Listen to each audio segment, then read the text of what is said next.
Hey there, internet friends. Welcome to another episode of That Nerdy Site Show, a weekly podcast where the team members from That Nerdy Site get together to talk about our lives and all of the nerdy things we love about them. I'm your host, Trevor Starkey, and joining me this week we have Cameron Abbott. How you doing, Cameron? Hey, what's going on, Trevor? What is going on? Cameron throwing on the pixel glasses that he found as he's trying to start packing things up hereabouts. There. Now you can actually see. That's much Yep, better. now I can see. We're good. Today we're going to be talking all about God of War Ragnarok, as well as Cameron has been playing through some Pillars of Eternity, so he'll share some thoughts on that. But yeah, I basically in the last week finished and platinumed God of War Ragnarok, so I will share my spoiler-free thoughts on that game as kind of the main topic of the episode. I'll definitely keep it spoiler-free since I know Cameron hasn't touched the game yet, and I know it's still out there and early for a lot of people playing it. So, other than that, if you like what you hear, please remember to like, subscribe, rate, review, share the podcast with your friends, all that fun stuff. God of War Ragnarok. We've touched. Can on... I throw some? Yeah. Can I throw some questions at you about it? Yeah, sure. So yeah, I just feel like this might be the best way to do that because I haven't played it yet. Sure. So my main question is, okay, so, what is the time difference from where God of War 2018 ends and where God of War Ragnarok picks up? You mean like how much time has passed? Yeah, like what's the in between? It's not like I don't think it's like specifically spelled out. Basically, like the first game, spoilers for the first game, I guess a little bit. First game ends with Fimbulwinter starting. Fimbulwinter has clearly been going for some time. Atreus has aged up a couple years, mostly to coincide with the age difference of Sonny Suljic, the actor playing Atreus. So he's a few years older, but that could be explained away as like he just kind of ages faster. Or he's a growing boy because he's a growing god. They don't really dive too deep into like here's how much like real world time has passed, or at least if they did, it's not really like a critical element of the story. Basically, like the story picks up, you're still out there surviving Fimbulwinter, and very early on in the game, you're kind of visited by Thor and Odin, calling back to like the little like I guess post credits tease of the first game. So they kind of like come have a conversation with you and kind of kick off your journey a little bit more very Okay. early on in the game, and then you kind of are out to avert Ragnarok and or bring about Ragnarok depending on what your intentions may be. It's I mean, I'll just before diving into other questions, I'll just kind of like general thoughts of the game. Obviously, we've touched on the idea in the past that like God of War 2018 kind of overtook the long-standing Final Fantasy VI as my favorite game because I think it is just so like incredibly tightly such a like wonderful compact 30-hour experience kind of thing, with great story, great performances, great action, great combat, great gameplay, and like just everything firing on all cylinders. And God of War Ragnarok continues a lot of those things. This is a much longer story, I think, at least in kind of my experience. Well, I guess maybe not much longer. I want to say it was like 44 hours for me to platinum the whole thing. Admittedly, I was playing a lot of that on like give me story mode and kind of like the easier lower levels of a gameplay. If I was playing more a harder difficulty, it'd probably take a little bit more time, or we kind of would have run into a few more walls and stuff like that. But it's still it definitely just takes everything that the last game did great and just kind of continues to build upon it, in a lot of cool fun ways. All of the characters that kind of like survived the last game come through to this one and are a ton of fun and kind of continue really strong arcs. Again, just great performances. I think everybody really steps up their game a little bit, kind of knowing the legacy of the last game now to try and like meet it or beat it in terms of like Mm-hmm. upping their game, and then new performances like Richard Schiff coming in as Odin is a great interpretation and fun interpretation of Odin. Gives me a little bit of like James Woods as Hades vibes, but Okay, I think a lot of that is also I'm never gonna not think of Toby Ziegler when I'm thinking of Richard Schiff. So there's always that's like fair. a little bit of like a fast talking Sorkin walk and talk kind of nature to Richard Schiff, but he brings a lot of fun to the table for what he's looking to do. Ryan Hurst is a very fun and engaging Thor as another newcomer, and then yeah, there are a few other characters that I won't delve too deep into, but they like all of the new kind of central characters are also really cool. Bring out different flavors with different characters that they interact with in fun and interesting ways. And so yeah, just another great round of performances all around. In particular, I think Christopher Judge just once again like he already like brought a lot of new layers to Kratos in the first game. I think he just goes above and beyond that in this game, and Kratos to our friend Barrett Courtney over at Kind of Funny, who did a big retrospective like can Kratos be better video. I think Kratos is easily leaps and bounds like the most emotionally mature and thoughtful in this game, and I think that's a testament to the writing and notably the performance again from Christopher Judge. So lots of great stuff there, and then still has like all the same fun and great combat that the last game had as well. Just kind of continues to build upon that. So I do just want to gauge through a couple of things. The first thing I want to ask is gameplay wise, where God of War 2018 ends as far as gameplay wise is the kind of like collaboration and efforts and not just combo maneuvers but also Atreus's personal ability, as he's kind of not fully coming into his godhood but just really coming into his own as an archer and a warrior, and a combatant. Is there like a hard reset on like abilities and everything? Because that was a big thing about 2018 is like it made sense to start coming in fresh. Kratos is now using the Blades of Chaos. He's using this axe. Like, where are these things at? And so I was a bit curious, since this is a direct sequel and time has passed, what is that kind of like early moments of the game starting, working with like what is their dynamic as far as combat specific goes?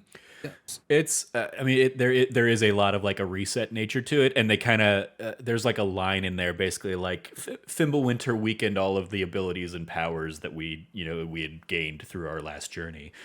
So you're very much starting again with the Leviathan axe, but the Blades of Chaos come back pretty quickly into the fold. Okay, that was a question. Another question I had was because like that was a big. I think we can also just speak on like kind of like the impact that God of War 2018 had. The moment where you pick up the Blades of Chaos in 2018 is a game defining moment for I think the PS4 generation of like the entire like exclusive lineup. I think of like definitive PlayStation game moments. My mind does kind of like veer towards that direction of like the boat ride, Athena's Phantom, the cabin, them being like tucked away so so gingerly and so carefully so as to never be found, and just like that moment, like that entire moment where Kratos like that entire moment is just awesome. And I was really curious, so like like starting up, is there going to be just like Leviathan Axe and Blades of Chaos? This is like from the get-go, but it's good to know that there is a like partition between going from just Leviathan X to then the comp.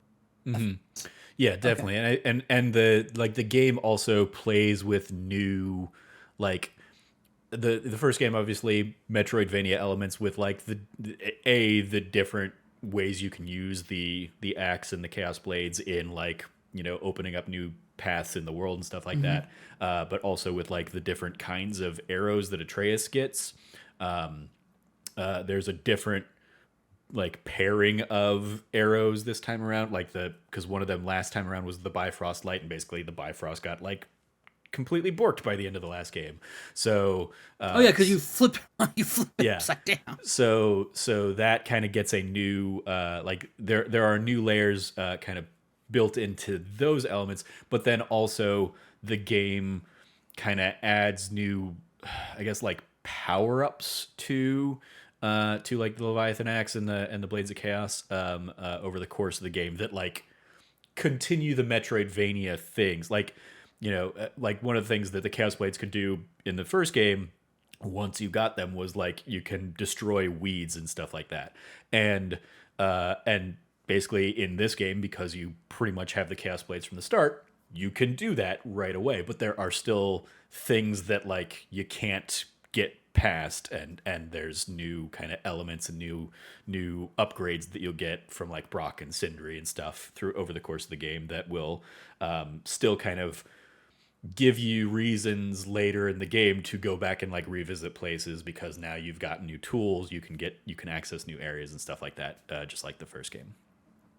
That reminds me of that one of those last cutscenes with Brock and Sindri, where they come together to give the Leviathan axe its was it a Leviathan axe, or what was the item that they gave Leviathan that axe. Yeah, it was Leviathan axe, yeah.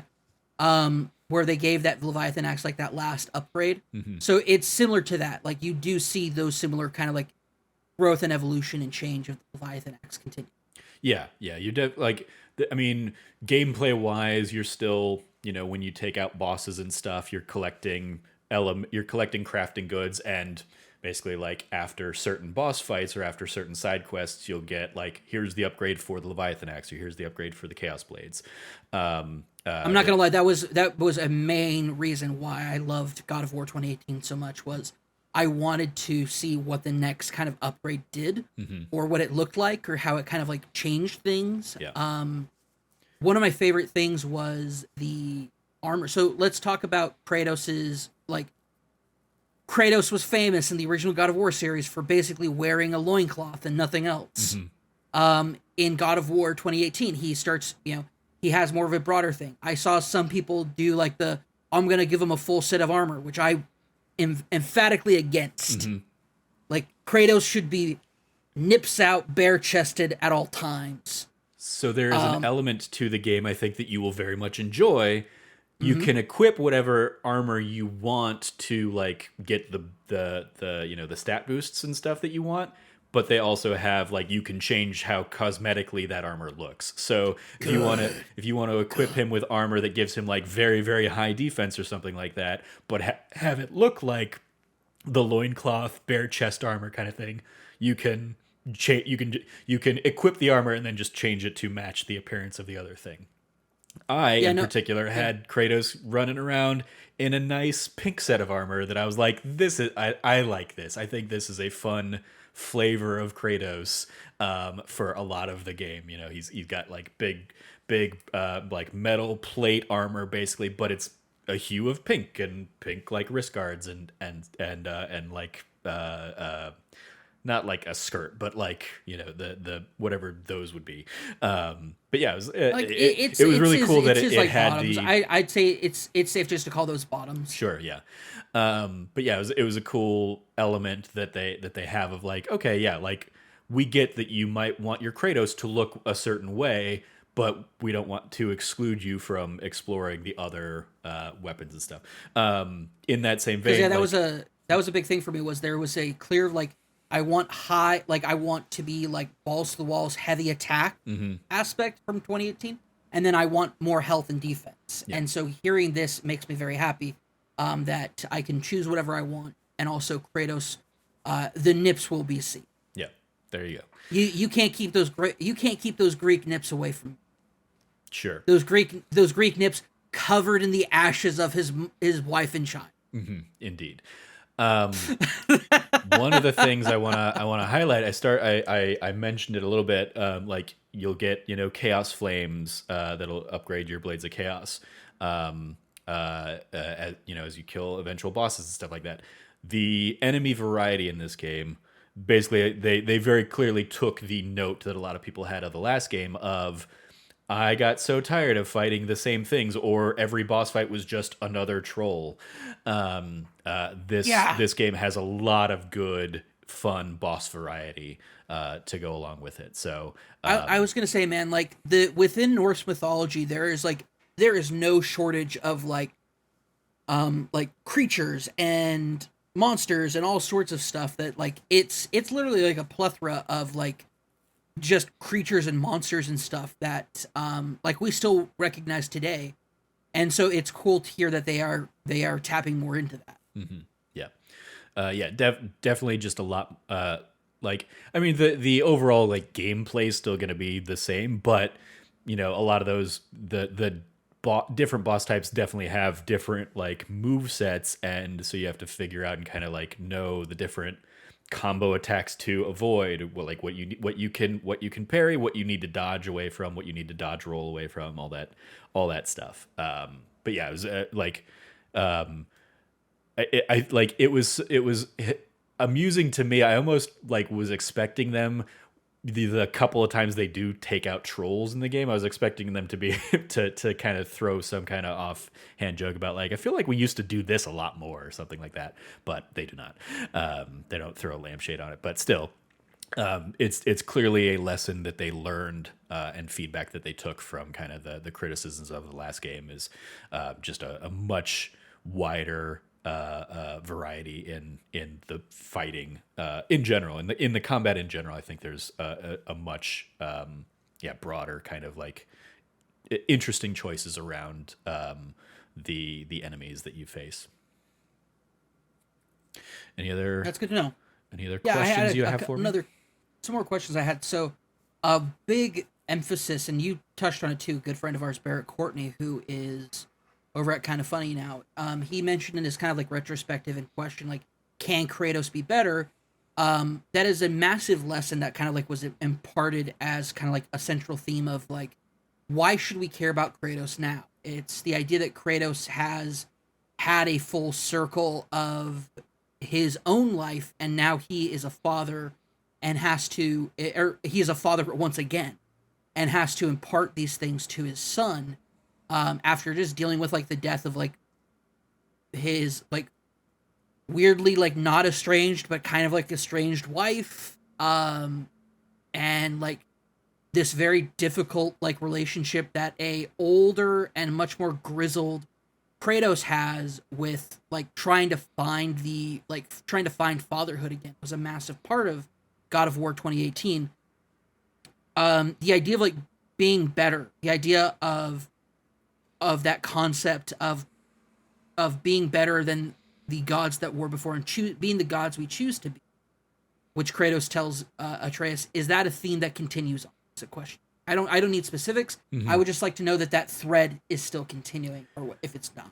Absolutely, yeah. No, that I think that is a big thing, and there's, I mean, they definitely have fun with it in that, like Atreus, throws that back to other characters of like, we have to be better, don't be sorry, be better. Like that refrain comes back a few times, both as like a lesson learned, but then also as like okay, but what does it mean to be better? Like even kind of like looking back and addressing, I think, Kratos's behavior in the first, or in 2018, I think he like, there are certain moments, and I won't dive into spoilers and talk specifics, but there are definitely like moments where he is re-examining what he did, in like how he behaved with Atreus in certain moments, and is realizing that he could still be better even. And I think that's very much a central theme of the film, of the game.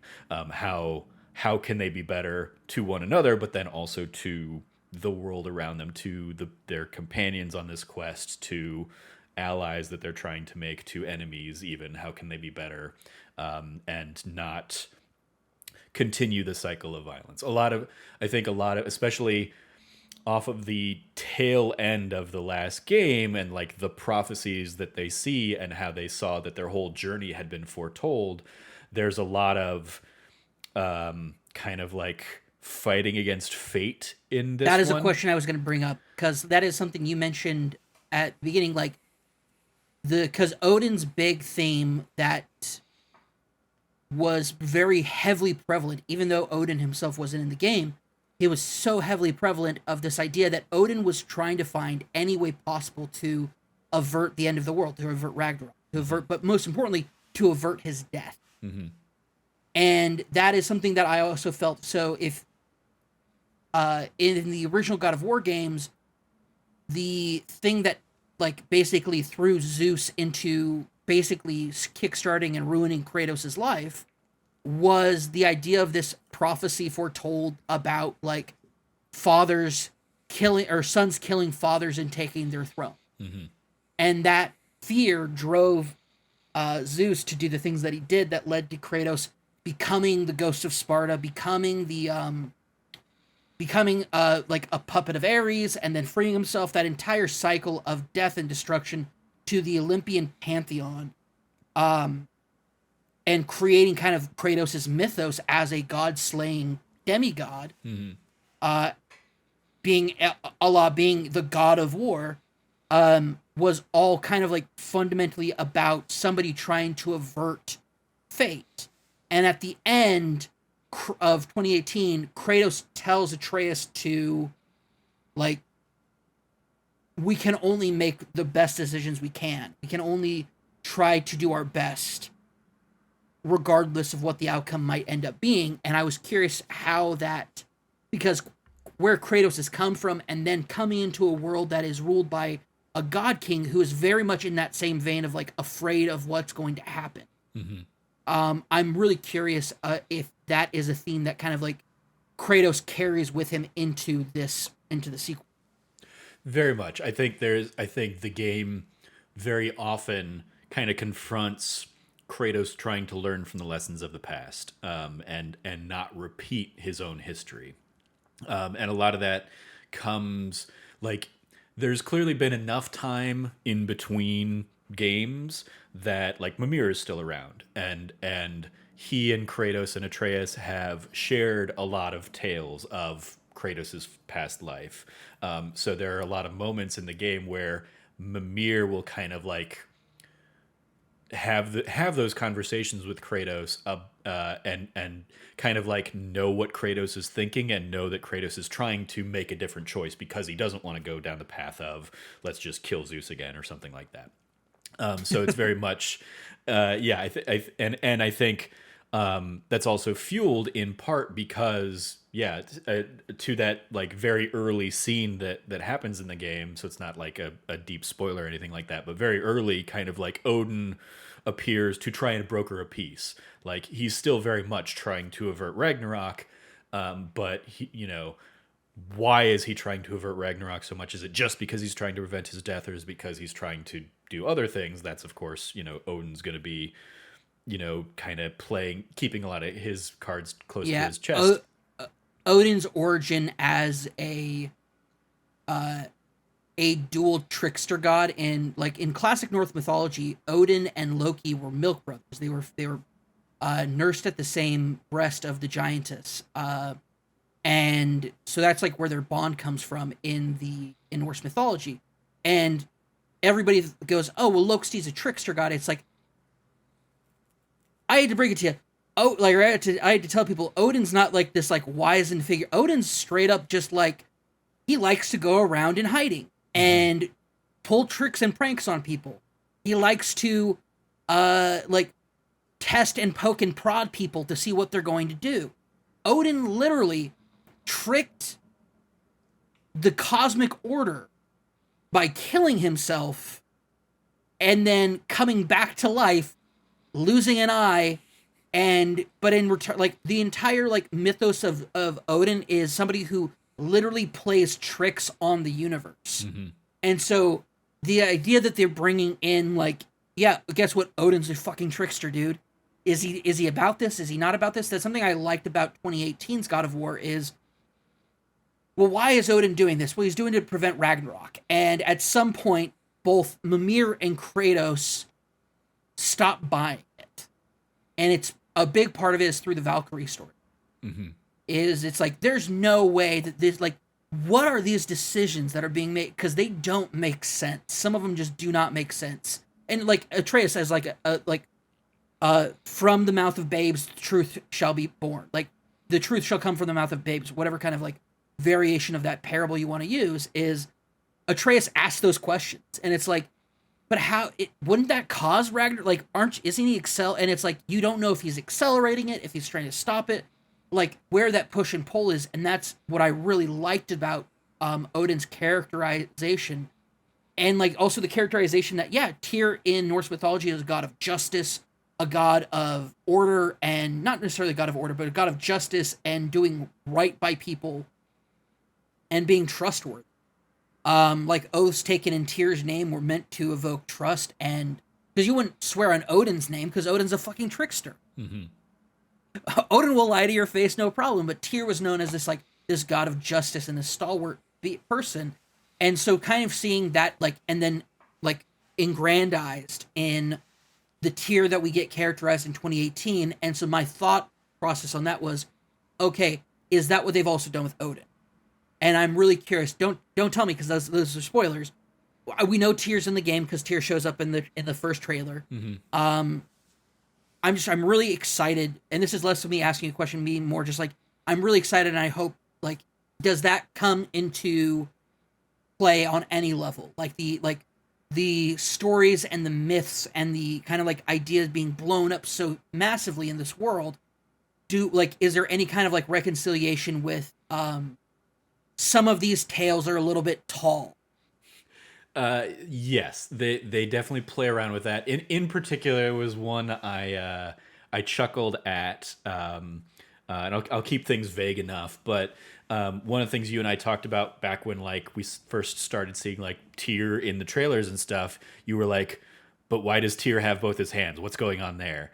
And Mimir tells a story that very much kind of plays with the idea of the Tyr and Fenrir story that I found myself like, oh, that might be that might be sacrilege to Norse mythology purists or something like that. But I appreciate that that's how they are kind of telling the story, and it does kind of fit under that okay, yeah, here's what really happened, and here's the story that the world has heard and told and repeated and stuff. There's definitely a few instances like that that kind of play with there's very clear here's what the Norse mythology is, and here's our interpretation of it, and here's how we're going to kind of skirt the facts a little bit to reconcile those differences. Yeah. Okay. Because that was a big contentious point for me. I was like, that is not Tyr. Yeah. Tyr has one hand because he lost the other hand by being a really good dude, being surrounded by a lot of fucking assholes. That is kind of the story of Tyr. Tyr is Tyr and Hymir. And that's actually a question I have. So Baldur was in the last game. So in the Norse mythology, there is another god. This god is the blind god. He's the god of darkness and blind, and he is specifically very much like the antithesis to Baldur. And I was curious if he shows up. I'm trying to remember if his name is Hymir or what it is, but I don't recall. I'll say, I mean, I don't want to dive into I guess other characters that are in there for the sake of spoilery kind of thing. Hod, but the blind god Hod is Hod. Just tell me, is Hod in the game or Hod? Not that I recall. Okay. Or if they are, they're not specifically called out as oh, it's Hod, and here's a side quest you're going to do with Hod, or an integral part of the story. Here's the thing. I figured he might not be. Because we already talked about spoilers in God of War 2018. Hod is, or Hod, or whatever, however you pronounce it, he is the god who is actually responsible for being the one who Loki convinces to throw the mistletoe that kills Baldur in Norse mythology. That's his big part that he plays, is that he's accidentally used as the vehicle to kill Baldur. And so I figured he might not make an appearance because of how God of War 2018 ended. Yeah. Nope. Nope. That is one of those places they took liberties on that. Um, Hode is not always referenced in every telling of Baldur's death, so I'm not surprised. Like, it's fine. I just always like that dichotomy of like Hode or Hod or whatever, how do you pronounce it? Why am I like trying to pronounce it when I can literally just have I mean, like in what I just Googled, I saw effectively like Hode and or Hodor, and I was like, oh, Game of Thrones ish. I'll say okay. to another like kind of spinning off of that, a theme that I think is that the game does a lot of fun or has a lot of fun with is obviously like one of the big reveals at the end of 2018 was Atreus as Loki, and there is definitely a lot of Atreus's journey in this game is trying to figure out who Loki is. Okay, that's why that was versus one of my questions. versus who Atreus is, and like what is Loki's role in the Tale of Giants. Again, kind of following the end of the last game. That's something he's trying to struggle against, and that's one of the places that there is still conflict between him and Kratos, because Kratos is keeping things close to the chest, or not even necessarily keeping things close to the chest because he doesn't necessarily know the answers, but he's trying to protect Atreus from like going out and seeking out those answers, because for fear of going down the wrong paths and stuff like that. So but yeah, I think that's a really cool element of Atreus's story in particular, is like that the duality of that character. Because it's true, because a big part of his journey in the first game was reconciling like what it means to find out all of a sudden that you're a god. And that idea of like gods can do whatever they want, and which is the viewpoint of somebody who has been or theoretically has been a victim of gods, because gods are so you're always told gods are so powerful they can do whatever they want. You find out all of a sudden you're a god, and like what does that do to you? And that was part of Atreus' journey, and so I think that I was a bit curious. That was going to be one of my questions. Like, does Atreus is part of his journey reconciling what it means to be a giant? What it means to be potentially the last giant, Yeah. Because as we saw tragically at the end of God of War 2018, too many giants had died to keep their population going, and so they gave up. And like, what is it? But also, like, what does that even do to like? I'm really curious about these aspects of like what it means for Atreus to find out, one, who is Loki, or what is Loki supposed to be within Ragnarok, but also, what does it mean for him to be more than just a god? What does it mean to be more than just part mortal, part god? What does it mean to be half giant? Yeah, the game definitely like sends him down that path and wrestles with a lot of those questions and conversations. And it sounds like Kratos, as part of his journey, is finding out at what point, how do you let go? Yeah, because he's not raising a Spartan. Because if he was raising a Spartan, Atreus would have been raised quite differently. That's one of the conflicts Kratos has, is how do I raise a son but not raise a Spartan? Yeah, I mean that is absolutely a thing that Kratos multiple times, I think, over the course of the game, whether it's to Mimir or other companions, talks about how he didn't want the warrior's life for Atreus. He didn't want one of the reasons he doesn't want to go to war with Odin is because he doesn't want to fall back into his old ways. He doesn't want to be a war god again. He wants to, be a father to his son. He wants to help his, very small set of friends.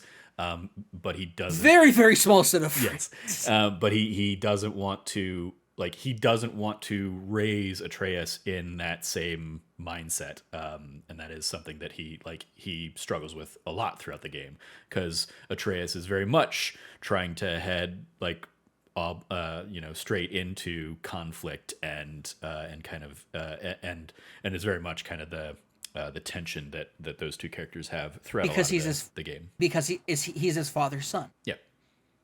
He's his father's son. At the end of the day, nobody was around to that's so interesting, and I'm very fascinated by it. It's like, because it's also Kratos having to reconcile a problematic culture Hmm.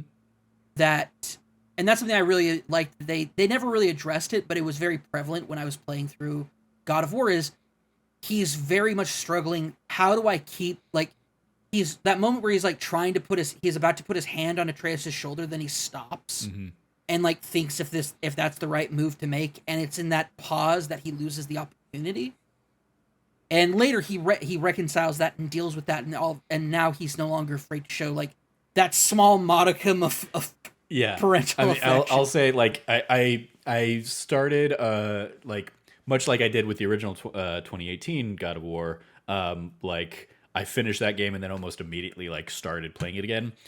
Before we started recording, I sat down for the first half hour, 45 minutes of the game again, and probably within I mean, it's like within the opening cutscene, like he's very clearly like very comfortable putting his hand on Atreus's shoulder as like a job well done kind of sentiment. So it like even that simple thing is very much like a oh, this isn't the 2018 Kratos. Like he has learned from his journey. He's trying to be more open. He's trying to be a better father, just like from the jump. And it's definitely interesting. There's also a lot of like again, it's never really like specified how much time has passed, but it's like Atreus is very much like acting like a teenager in this, and so there is a lot of like tension between like the normal things that teenagers and their parents maybe are at odds with and stuff.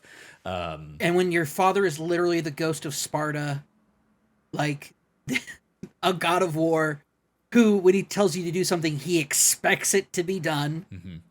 How does okay? I'm really excited for that now, Yeah. and also because like yeah, because like also Atreus is the son of Kratos, Hmm. so he like I'm excited about that. Yeah, I'm it's definitely excited. Yeah. it is definitely another story about sons and fathers as the last one was. In this case, you have not only Atreus and Kratos, but also Odin and Thor. Um, Oh yeah, that's a and problematic parent and parent child even relationship. yeah, even the specter of Thor's sons from the last game, Hmm. there's like you start to see why they were the way they were because of like the lineage of paternal relationships in this game. And so yeah, they definitely continue to kind of like explore a lot of those themes in just really solid ways. Really enjoyed that. One of the something I will highlight, and it's one of the things they kind of like have touted about the game. You get to visit all nine realms in this one, Oh shit. Okay. and so there's like cool like because obviously like half of them were basically locked off in the last game, so you get to visit a lot more of the realms, and some of them are still like like what was it Surtur's realm from the last game, Muspelheim is still largely hey, you're gonna go here and you're just gonna do like combat challenges and get rewards and stuff. But they still like even that one has another layer to it that you can kind of like explore and play with. And so yeah, that's a cool little element of this game is that you do get to visit all of the nine realms and kind of see or see areas that you weren't able to explore in the last game or see different sides of some of the areas that you were able to explore. Like you still like one of the early places you go is Alfheim. Oh yeah. How does that go? Because Um, that was a big like did we just help the bad yeah, guys? exactly. Like the war has shifted in Alfheim and you kind of like get dropped into that and there is a component of like learning from the past and like if we don't is this our war to fight even is kind of the debates that they kind of have among the characters in there, but then also like you were very most of like Alfheim in the first game was this one very specific like the Temple of Light basically, Hmm. and you still kind of like visit the Temple of Light, but then there's a whole area outside of Alfheim that is like a larger there's a lot of Lake of the Nine like areas across different realms. I would say there's probably like four or five of the realms are Nice. like full blown hub worlds where you're going to be going, and not hub worlds, but like full blown like open areas where you're going to be going and kind of like exploring and doing like, you know, side quests and stuff across them, as opposed to the like very one track path that you had for a couple of the worlds in or a couple of the realms in the last one. So yeah, that's just another cool flavor of this one, and yeah, just getting to see kind of the different elements, even the like in the first one, obviously like Midgard, pretty bare of Midgardians, but you actually get to see other people in different realms in this one, and have conversations with people. Not everything is a thing trying to kill you. So yeah, some cool extra little elements there as well. So yeah, I think that's, we've covered pretty much all of the non-spoilery things that I would have on this. I look forward to being able to like discuss things more openly once more people have played. So you know, when you're able to get around to it, I very much look forward to it, especially you, and knowing like your fascination and interest and knowledge of kind of the source material. I look forward to having some of those fun conversations with you of like, oh yeah, do you like how they changed it, or you know, was that egregious to you or something like that? I think there's a lot of fun to be had there. So, any final questions for me before we switch it over to Pillars of Eternity? No, I think you answered pretty much all my like. The questions I have left are like questions I don't want you to answer. So yeah, fair enough. Cool. Then yeah, take it away. Tell me, Pillars of Eternity. You've been playing that on Xbox Game Pass. Because that's an Obsidian game, right?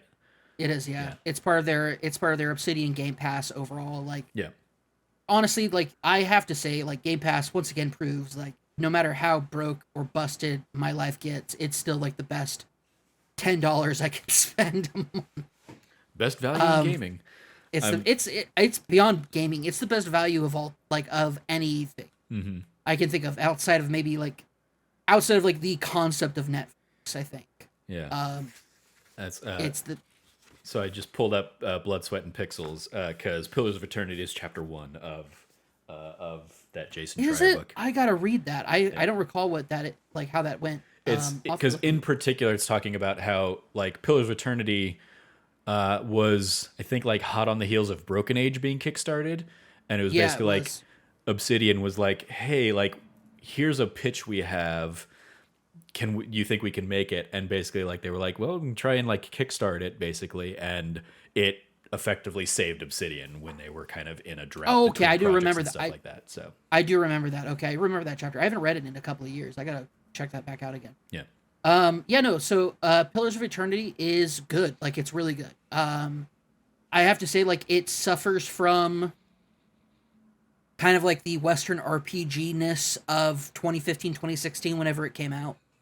Like those mid aughts, the mid 2010s, kind of like we're in a post Mass Effect world of what do characters and dialogue and these choices make.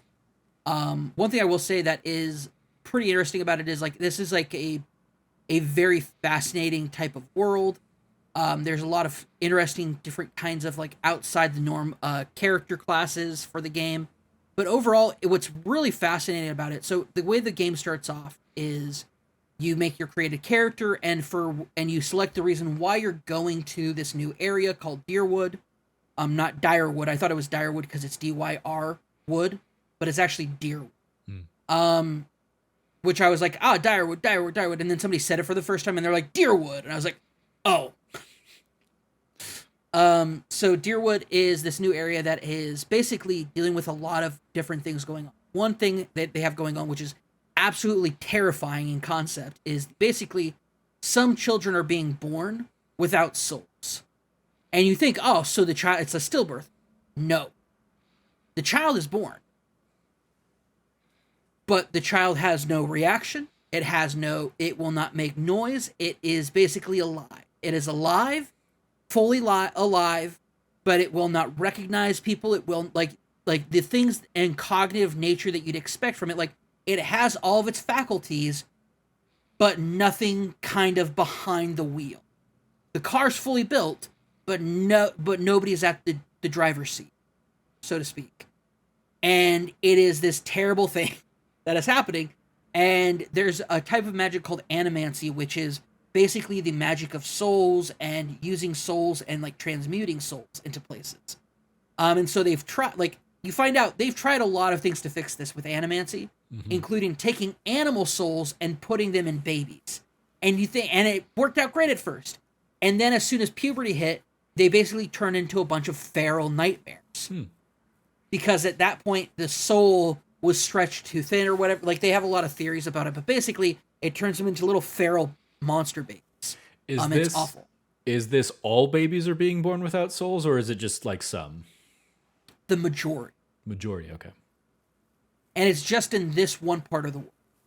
That's one thing that's happening. Another thing that's happening is there's this enormous cult that apparently stretches back before, like, to the, like, quote unquote founders, or like the ancient civilization that kind of like was like the most powerful civilization when the rest of the races and civilizations were coming up in their like very primitive nature. And it's very, and it turns out like this cult's been around since basically forever. But basically the way this place works is there's a wheel of souls where when you die, your soul goes back into the wheel and then it comes back out and you're reincarnated.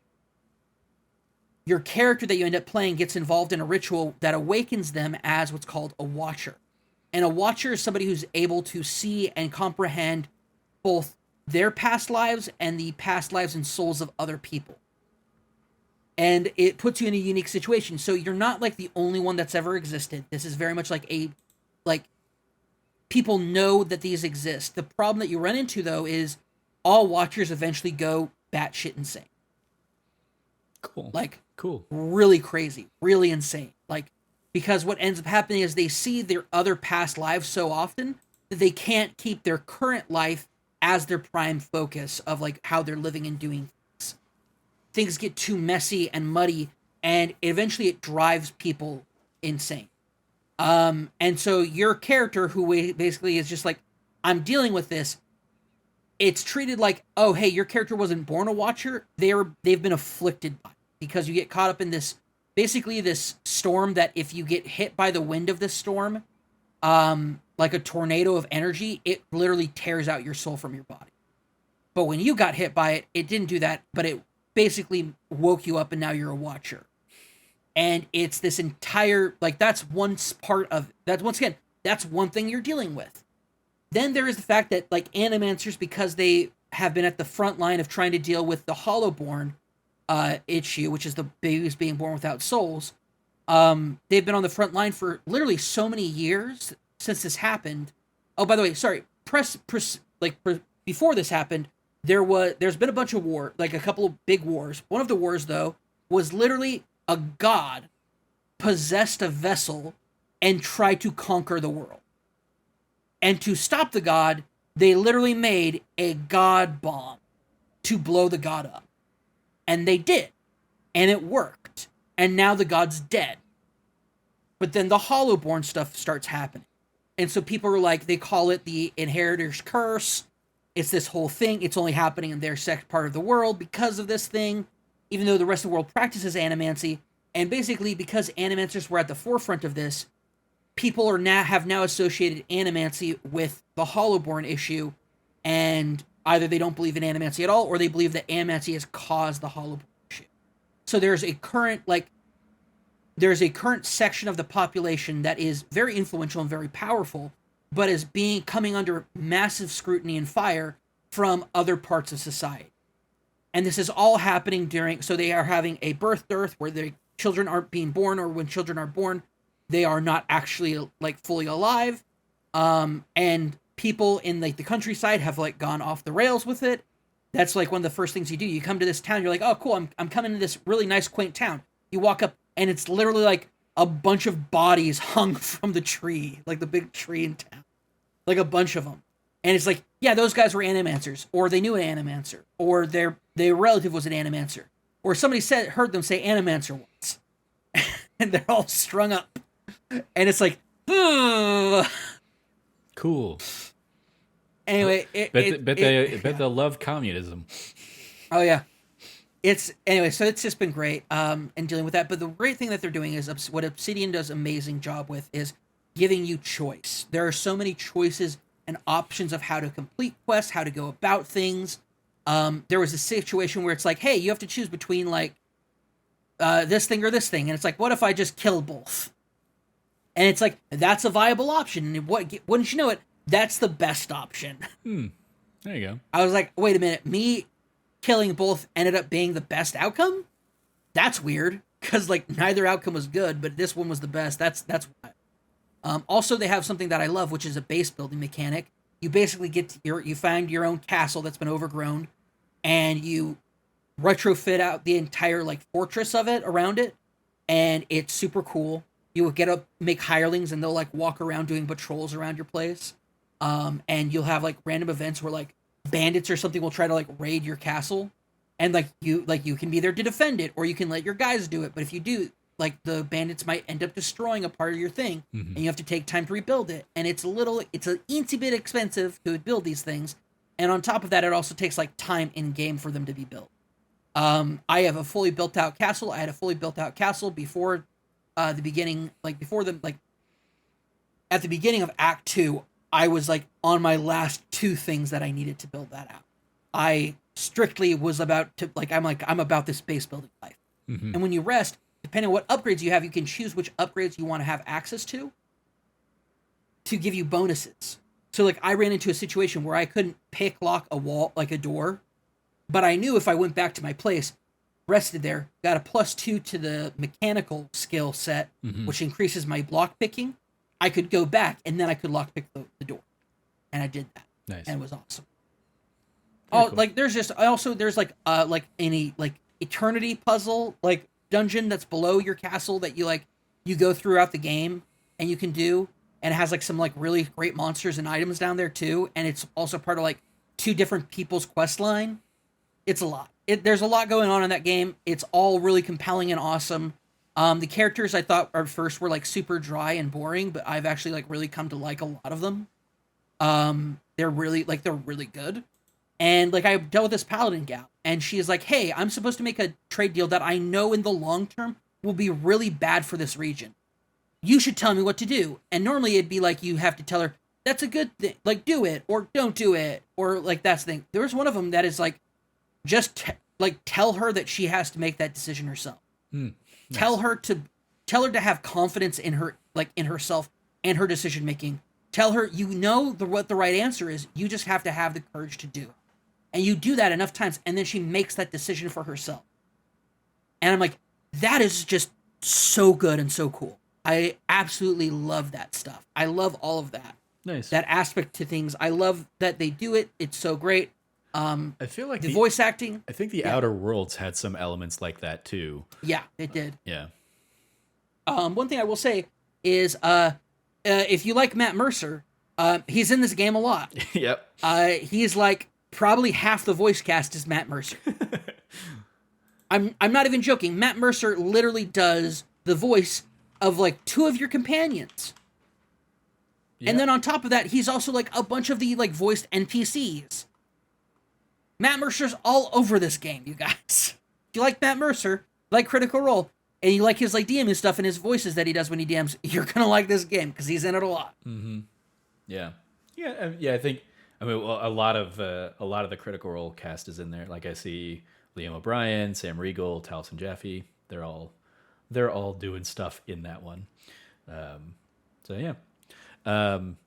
Very cool. I'm glad you're having fun with it. Especially like I'm glad it's a low cost option for you to be just enjoying yet another big crazy open world RPG kind of stuff. It's interesting. I wasn't going to play this one. I was going to play its sequel, but then I found out that there's a save import option, which means you get to continue your character from the first. Yeah. And I was 1000% about that life. There you go. Yeah. I'm like, excusez-moi? I get like this is actually like a legacy game for your character that take from one game to the next. I'm in. I've been into that stuff since .hack. Yep. By the way, like that's also a thing. Also, I started watching a retrospective of like .hack GU, and it reminded me that I have that recoded, and I gotta play that. Yeah, I saw both my PS2 .hack games as well as the PS4 .hack GU PS4 game. As I was unboxing or unpacking like all of my all of my games that are on the bookshelves over there, and I was like, oh yeah, I never touched those. Touched Do you have the new one. do you have Quarantine, the fourth one? Yeah. Oh yeah. I have all of the PS2 .hacks. Yeah. Or the Okay. yeah. I don't know if Infection. you Infection, outbreak. What's the no? Outbreak's the third one. Infection, it's mutation, Infection, Mutation, outbreak, and Outbreak, quarantine. and Quarantine. Yep. Quarantine is, it turns out, one of the rarest PS2 games of all time. Excellent. Nice. I found out. So my little brother, somebody he I works with, believe that. I can't I yeah, can't imagine that series was selling like hotcakes, especially by the time you get to the fourth game. yeah. No, my friend. So my little brother, he has somebody he works with who collects like rare games, and his rarest game is like a mint condition .hack Quarantine. And he was telling my little brother about it. My little brother's like, I'm pretty sure like Cam's played these games. And he texted me about it. He goes, hey, do you know anything about this game? And I was like, yeah, I know about it. He goes, yeah. He goes, is it really that rare? I was like, yeah, it's insanely rare. I Hot was like, you dang, have no yeah. idea. First thing I see on eBay is it. I mean, that one's a brand new one. This one's definitely been played, but it's like, yeah, brand new, $614. But then yeah, even like used ones, $300. I'm like, all right, that's good to know. Good to know. I have Yeah. between that and the cable guy who got very excited at my base set 2 holographic Charizard from when I was a kid. I'm like, all right, I have a lot of money potentially behind me. If I Yeah. ever The have problem is they're worth a lot, but finding a buyer for them. exactly, yeah, they're worth a lot to a very small set of people. But yeah, cool. Any final thoughts on Pillars of Eternity before we wrap up? No, that's pretty much it. I'm glad I was able to actually contribute something to this episode. Yeah, no. I mean, you. I will also say, like, even if you didn't have Pillars of Eternity, you having the questions and being able to bounce off of God of War Ragnarok with you would have been, and it was immensely better than me just like sitting there and being like, "Here's 20 minutes of my thoughts on God of War Ragnarok." So I appreciate you bringing all that to the table as well. But yeah, that is going to do it for this episode. Thank you, Cam, for joining me to talk about God of War Ragnarok and Pillars of Eternity.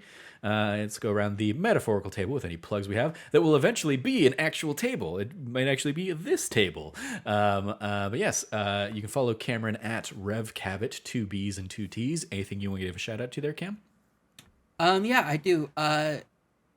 Somebody passed away recently, Jason David Frank, who was the you might have known him as the Green Ranger, you might have known him as the White Power Ranger, you might have known him as the Black Dino Thunder Ranger. But he will always be Tommy Oliver to me. He unfortunately passed away. It was confirmed this morning that he passed away, and it is immensely tragic. He was only 49 years old, and something I want to say, and it is directly tied to his passing, but if you are ever out there and you need help, there are a lot of resources for you. And all you need to do is do one of the bravest things that you can do and reach out. As somebody who has battled depression multiple times in my life, it is never easy to see somebody pass away from something like this, and it's difficult. There's a lot of memories that have been shared on Twitter, despite Twitter being a hellscape, even more so now than it used to be. It is very heartwarming to see the love and outpouring that this person had in the lives of so many people, and it's very, very, very sad to see a husband and a father be taken from his family, and a beloved member of a very long time community lose such a big member. Both whether it's the Power Rangers kind of geek fandom community, or if you're talking about MMA and local MMA in Houston, Texas. So. Yeah, definitely. I was up late last night and I saw that starting to make the rounds on Twitter, but it was like, especially with Twitter being the state it's in now, like everybody was kind of like waiting for some kind of like confirmation or reliable source. And so yeah, waking up this morning to see that it had been confirmed, it was quite sad. I very much am a generation that grew up right as the original Power Rangers were coming out. I remember watching as it was happening that original Green Ranger arc when Tommy got introduced. And Yeah. and like just all of the like he was easily my favorite ranger at the time, and that continued on into the White Ranger days, and When they brought him back as the White Ranger, it was the hypest moment of my childhood, man. I remember I was like, "Who's this really cool White Ranger? I can't wait to find out." And then you find out it's Tommy, and you're like, "No way!" I mean it has been it in more recent years. It was cool to see him like, and I think I've been thinking about this a lot today. It's obviously a tragedy that he was suffering and felt the need to take his own life. But I take a little bit of joy in knowing that he out there on the convention circuit like knew how much he meant to so many people and was getting that feedback, at least, even if it wasn't registering in a way that ultimately prevented anything. But I remember in particular, one of my best friends in the theater community also like moderates a lot of the Phoenix Comic Con, or whatever it's called now that like they don't have the Comic-Con name. But she was the moderator and kind of like handler for Jason David Frank a couple years back when he came through our con scene. And she was like, he was the sweetest guy. She didn't have necessarily a deep connection to Power Rangers, but like she like saw the way he interacted with his fans and was very compelled and moved by how much fans clearly loved him and how much he loved being able to be there and give back to the fans and stuff.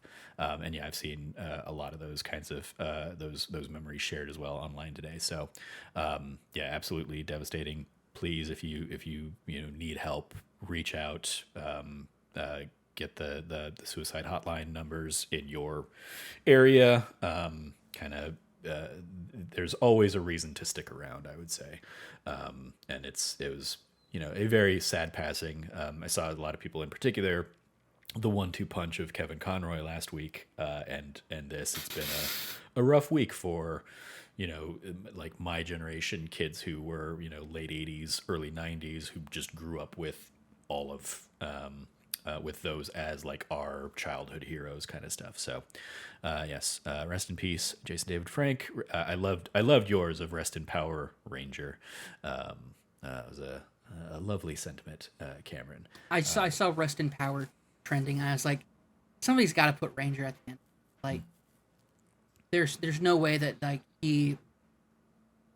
there's no way